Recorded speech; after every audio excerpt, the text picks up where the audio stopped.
İnsanlığın vicdanını sızlatan Gazze meselesi ne yazık ki 3. yılında da tüm hızıyla soykırım, şiddet ve insanlık dışı muamelelerle devam etmektedir. Özellikle bir barış anlaşması, bir ateşkes anlaşması yapıldı. Garantör olan bazı ülkeler vardı. Sözde güya barış oldu, ateşkes oldu, anlaşmalar yapıldı. Ancak barbar İsrail her zamanki gibi yine saldırıyor, yine Müslümanları katlediyor. Ve İslam ve Müslümanlar, vicdan sahibi insanların da şu anda biraz sessizleştiğini görüyoruz. Gazze'yi unutmamamız gerekir. Gazze ile ilgili elimizden gelen tüm çabayı göstermeli ve bir an önce Gazze konusunu bir daha gündeme taşımamız gerekir. Şu anda sözde barış anlaşması çerçevesinde günde 600 tır gıda ve ihtiyaç girmesi gerekirken maalesef bugüne kadar bu sayının yarısı bile, hatta 1/3 kadar bile girmiş değildir. Ve İsrail yine istediği şekilde her şeyi engelliyor. Gıda girişini her türlü şeyi engellediği gibi istediği şekilde operasyonlar yapıp yine çoluk çocuk demeden Müslümanları katlediyor. Birazcık Gazze ateşkese rağmen, garantör devletlere rağmen hala aynı seviyede devam ediyor.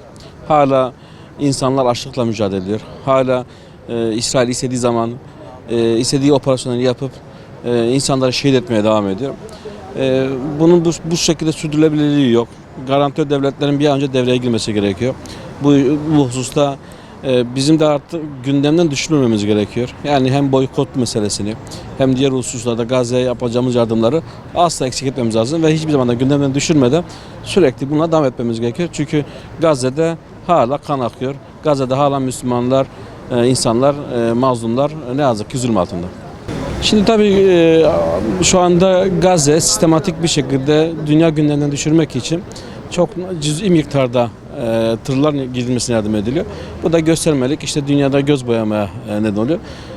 Bu da devam etmesi mümkün değil. Onun için artık bizim bütün hassasiyetlerimizi tekrardan koruyup tekrardan gündem yapıp gündemden düşürmeden yardım tırlarında iyi bir şekilde en ihtiyaç olacağı şekilde girmesi için mücadele etmesi gerekiyor. Her şeyden farklı olarak da şunu demek gerekiyor. Kardeşim Filistin özgür bir ülke olması gerekiyor. Bunun için de bırakın İsrail'in sınır kapılarının tamamını kaldırması gerekir. Bunun için de bütün Müslüman ülkelerin başta olmak üzere tüm dünya ülkelerinin buna el atması gerekiyor. Evet, Filistin'de, Gazze'de sözde ateşkes yapılmasının üzerinden yaklaşık birkaç ay geçmesine rağmen İsrail terör devleti bu ateşkesi tanımayarak maalesef hem Gazze'de hem Batı Şeria'da hem Lübnan'da hem Suriye'de katil vasfını devam ettiriyor. Hala insanları şehit ediyor. Hala hiçbir şekilde kendi karşısında bir güç tanımıyor ve dolayısıyla bütün ülkeler, özellikle de bu araya giren ateşkesin yapılmasına belki de katkı sunan garantör ülkeler de bir şey yapmıyor. Özellikle Gazze'de kanın devam ettiğini, kanın akmasının devam ettiğini görmemiz gerekiyor. Bir ateşkes, sözde ateşkes yapılması dolayısıyla her şeyin bittiğini zannediyoruz. Kesinlikle öyle bir şey yok. Biz ülkemizde ya da ailemizde bir çocuğumuzun ayağı kanadığı zaman neler yaptığımızı düşünelim.